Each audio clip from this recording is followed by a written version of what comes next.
భారతదేశం అమెరికా వాణిజ్య ఒప్పందంపై ప్రధాని మోడీకి ప్రశ్నలు సంధించిన రాహుల్ గాంధీ.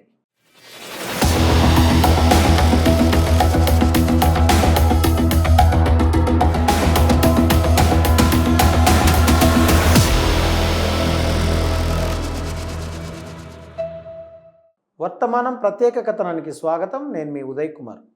కాంగ్రెస్ అగ్రనేత రాహుల్ గాంధీ అమెరికాతో వాణిజ్య ఒప్పందం కుదుర్చుకోవడంపై కేంద్రాన్ని ఘాటుగా విమర్శించారు.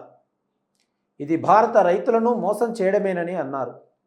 ఈ ఒప్పందం దేశ వ్యవసాయ సార్వభౌమత్వాన్ని రాజుపడేలా చేస్తుందని పేర్కొన్నారు. ఈ వాణిజ్య ఒప్పందం వల్ల జన్యుపరంగా మార్పు చేసిన పంటలు, సోయా రైతులపై పడే ప్రతికూల ప్రభావాల గురించి రాహుల్ గాంధీ ఆందోళన వ్యక్తం చేశారు. గతంలో రైతులకు అందుబాటులో ఉన్న భద్రతను, చర్యలను కేంద్ర ప్రభుత్వం తొలగిస్తుందని ఆరోపించారు.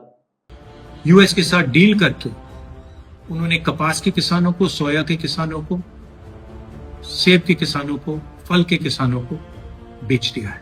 ఈ ఒప్పందం కేవలం నేటి సమస్య కాదని, భవిష్యత్తులో భారత వ్యవసాయ రంగంపై పట్టును మరో దేశానికి చౌకగా అప్పగించడమేనని ఆయన విమర్శించారు. ఈ సందర్భంగా రైతుల ప్రయోజనాలను కాపాడాలని డిమాండ్ చేస్తూ ప్రధాని మోదీకి ఎక్స్లో 5 సూటి ప్రశ్నలు సంధించారు. వీటికి ప్రభుత్వం స్పష్టమైనటువంటి సమాధానాలు ఇవ్వాలని రాహుల్ గాంధీ డిమాండ్ చేశారు. పార్లమెంటు లోపల వెలుపల ఈ ఒప్పందంపై గత కొన్ని రోజులుగా బీజేపీ నేతృత్వంలోని మోడీ ప్రభుత్వాన్ని రాహుల్ గాంధీ విమర్శిస్తున్న సంగతి తెలిసిందే. ఇక ప్రధానికి సంధించిన ప్రశ్నల విషయానికి వస్తే, డీడీజీ డ్రైడ్ డిస్టిల్లర్స్ గ్రైండ్స్ను దిగుమతి చేసుకోవడం అంటే ఏమిటి? జన్యు మార్పిడి చేసిన అమెరికన్ మొక్కజొన్న నుంచి తయారైన దానాను భారతీయ పశువులకు తినిపించడం కాదా? ఇది మన పాల ఉత్పత్తి అమెరికా వ్యవసాయ పరిశ్రమపై ఆధారపడేలా చేయదా అని రాహుల్ ప్రధాని మోదీని ప్రశ్నించారు. అంతేకాదు, జన్యు మార్పిడి చేసిన సోయాబీన్ ఆయిల్ను అనుమతిస్తే మధ్యప్రదేశ్, మహారాష్ట్ర, రాజస్థాన్లతో పాటు దేశవ్యాప్తంగా ఉన్న సోయాబీన్ రైతులపై ప్రభావం పడదా అని సూటిగా ప్రధానిని అడిగారు. అలాగే ప్రభుత్వం చెప్తున్న ఆ అదనపు ఉత్పత్తులు అంటే ఏమిటి? కాలక్రమేణా పప్పు ధాన్యాలతో పాటు ఇతర అమెరికన్ పంటల దిగుమతులకు ద్వారాలు తెరవడమేనా అని మోడీని సవాల్ చేశారు. వాణిజ్యేతర అడ్డంకులను తొలగించడం అంటే ఏమిటి?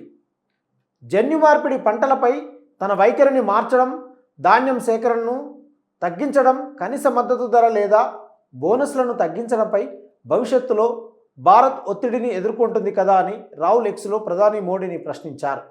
ఒకసారి ఒప్పందానికి తలుపులు తెరిచాక వీటిలో మరిన్ని పంటలను చేర్చకుండా ఎలా ఆపగలం? వీటికి ఏమైనా రక్షణ చర్యలు ఉన్నాయా? లేదా ఇలాగే ప్రతి ఒప్పందంలో మరిన్ని పంటలను ఈ జాబితాలో చేరుస్తారా అని రాహుల్ గాంధీ మోడీని ప్రశ్నించారు. అలాగే భారతీయ రైతులు ప్రధానమంత్రి నుండి ఈ 5 ప్రశ్నలకు స్పష్టమైన సమాధానాలు పొందాలని రాహుల్ గాంధీ సూచించారు. కాగా భారతదేశం, అమెరికా ఇటీవల ఒక తాత్కాలిక వాణిజ్య ఒప్పందాన్ని ప్రకటించిన విషయం తెలిసిందే. దీని ప్రకారం వాషింగ్టన్ 50% వరకు పెంచిన సుంకాలను 18% తగ్గిస్తుంది. అందుకు ప్రతిగా రాబోయే సంవత్సరాలలో $500 బిలియన్ వరకు ఇంధనం, సాంకేతిక ఉత్పత్తులు సహా అమెరికన్ వస్తువుల కొనుగోలు చేసేందుకు భారతదేశం అంగీకరించింది. దేశీయ ప్రయోజనాలను కాపాడడానికి ఈ ఒప్పందం సున్నితమైన యుఎస్ వ్యవసాయ దిగుమతులను మినహాయించిందని, కీలక అంశాలపై భారతదేశం సార్వభౌమత్వాన్ని కాపాడుతుందని ప్రభుత్వం చెబుతుంది. అయితే రెండు వైపులా లోతైన ఆర్థిక సహకారాన్ని ముందుకు తీసుకువెళ్లడానికి ఇవి కట్టుబడి ఉన్నాయి. ఈ ప్రకటనపై కాంగ్రెస్ సహా ఇతర ప్రతిపక్ష పార్టీలు తీవ్ర విమర్శలు చేశాయి. ఈ నిబంధనలు భారతదేశ రైతులకు, దేశీయ మార్కెట్లకు హానికరమని పేర్కొన్నాయి. ఈ ఒప్పందం అమెరికాకు పూర్తి అనుకూలంగా ఉందని ఆరోపించాయి. ఈ విషయమై గత వారం లోక్సభలో విపక్ష నేత రాహుల్ గాంధీ ప్రభుత్వంపై మండిపడ్డారు. భారతదేశం, అమెరికా తాత్కాలిక వాణిజ్య ఒప్పందం ద్వారా మోడీ ప్రభుత్వం భారత మాతను విక్రయించిందని అన్నారు. రైతుల ప్రయోజనాలకు రాజీపడి భారతదేశ ఇంధన భద్రతను అమెరికాకు అప్పగించిందని రాహుల్ అన్నారు. ప్రధాని, ఆయన కేబినెట్ మంత్రులు ప్రజల్లో భ్రమలు కల్పిస్తున్నారని రాహుల్ దుయ్యబట్టారు. అమెరికా నుంచి పత్తిని దిగుమతి చేసుకుంటేనే భారత వస్త్ర పరిశ్రమకు సుంకాల మినహాయింపు ఉంటుందనే విషయాన్ని ఎందుకు దాచారని కూడా ఆయన ప్రశ్నించారు. కాగా రాహుల్ చెప్పేవన్నీ అసత్యాలేనని, కాంగ్రెస్ నాయకుడిపై బీజేపీ బలమైన ఎదురుదాడిని ప్రారంభించింది. ఆయన తప్పుడు సమాచారాన్ని వ్యాప్తి చేస్తున్నారని, తప్పుడు వాదనలు చేస్తున్నారని ఆరోపించారు.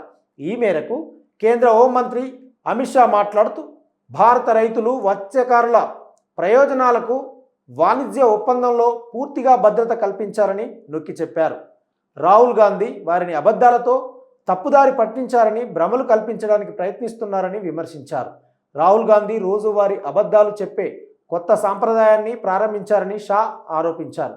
ఇటీవల అమెరికాతో పాటు యూకే, ఈయూతో కుదుర్చుకున్న ఒప్పందాల సాఫ్ట్ కాపీని జాగ్రత్తగా పరిశీలించాలని కోరారు. ఇదిలా ఉండగా మొన్న పార్లమెంటు భవనంలో దేశవ్యాప్తంగా ఉన్న వ్యవసాయ సంఘాల నాయకులతో రాహుల్ గాంధీ సమావేశమయ్యారు. భారత్, అమెరికా మధ్యంతర వాణిజ్య ఒప్పందాన్ని వ్యతిరేకించడంతో పాటు రైతులు, వ్యవసాయ కార్మికుల జీవనోపాధిని కాపాడేందుకు దేశవ్యాప్త ఉద్యమం చేపట్టాల్సినటువంటి అవసరం గురించి రైతు నేతలతో చర్చించారు. కాగా అమెరికా, ఇండియా వాణిజ్య ఒప్పందాన్ని రైతు సంఘాల నేతలు వ్యతిరేకించారు.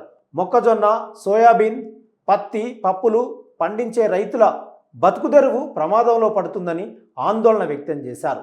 దీనికి వ్యతిరేకంగా దేశవ్యాప్తంగా ఉద్యమించాల్సిన అవసరం ఉందన్న అభిప్రాయం వ్యక్తమైంది. రైతుల జీవనోపాధిని దెబ్బతీసి దేశ ఆహార భద్రతకు ముప్పు తెచ్చే ఏ ఒప్పందమైనా రైతు వ్యతిరేకమే. అన్నదాతల ప్రయోజనాలపై మోదీ సర్కారు రాజు పడేందుకు అనుమతించమని రైతు సంఘాల నేతలు తేల్చి చెప్పారు.